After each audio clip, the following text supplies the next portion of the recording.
There's a lovely story behind this recipe. Years ago when I had a cafe, I employed this lovely young Sri Lankan lady as a kitchen hand, and she was a powerhouse of a worker. And I asked her one day, because she was also a keen cook, what was her favourite thing to make at home.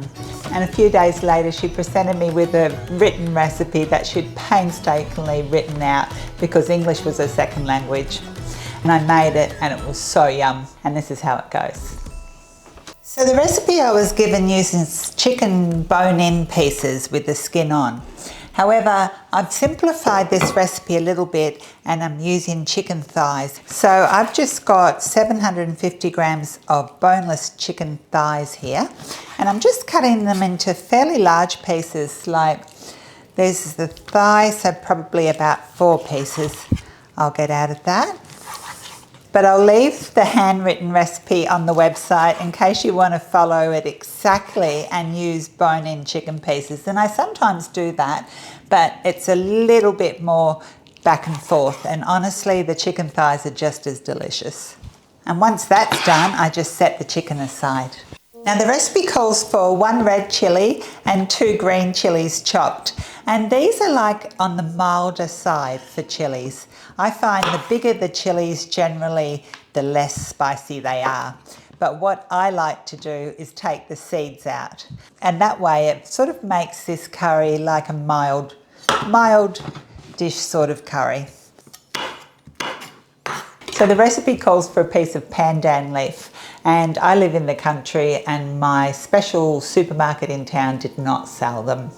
However, if you live near an Asian supermarket, they usually have them in the freezer section, and they're only a few dollars, and they do add another note to this curry. However, it's not necessary. It still tastes delicious without it. So once you've chopped up the chilies, this is the first lot of spices that we have to fry. And so in a bowl, I just put all these together. So it's the chilies, only 50 grams of onion just sliced, and that equates to 1 small onion.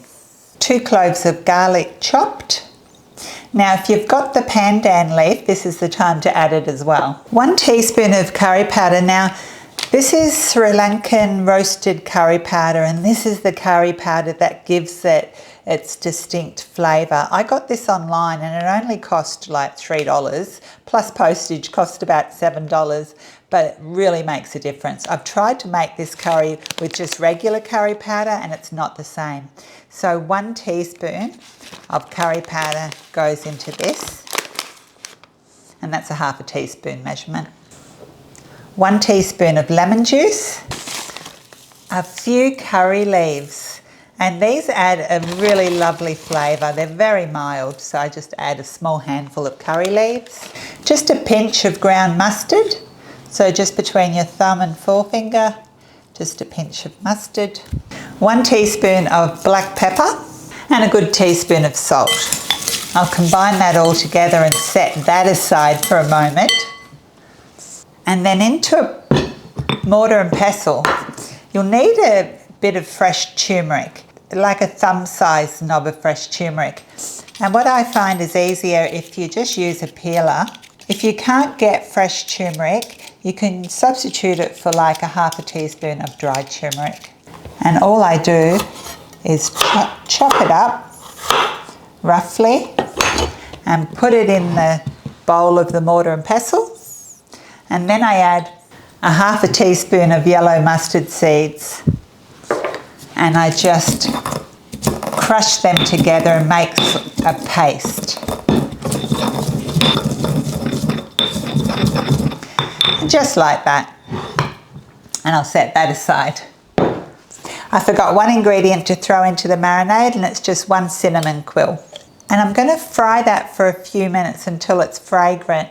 And then I'm going to add 3 whole cloves and 2 cardamom pods. And with the cardamom pods, cut them so they release their lovely fragrance. And I take this and my spice marinade, and the recipe says coconut oil, but you can use like a neutral flavoured oil if you don't have coconut oil.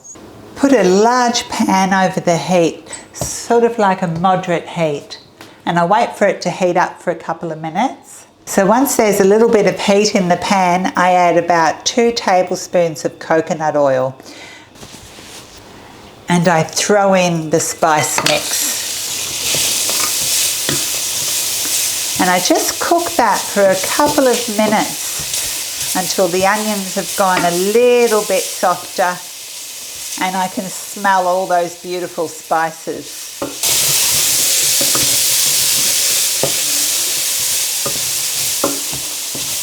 And then I add the 3 cloves and the 2 cardamom pods and the turmeric paste. And a half more teaspoon of curry powder. And your house should be starting to smell really good by now. And then I add the chicken.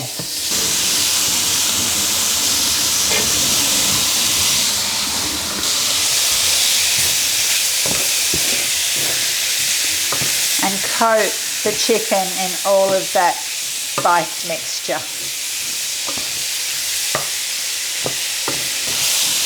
And to the pan I add a half a cup of water, 125 mils,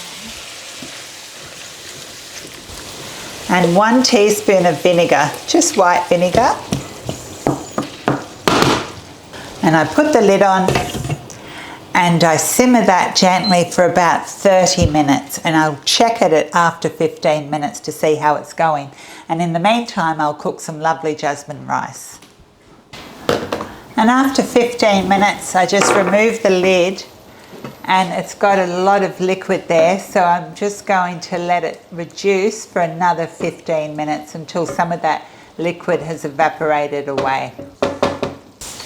And after 15 minutes of cooking uncovered, most of the liquid is now gone and evaporated. Now before I add the final ingredient, I like to fish out the spices.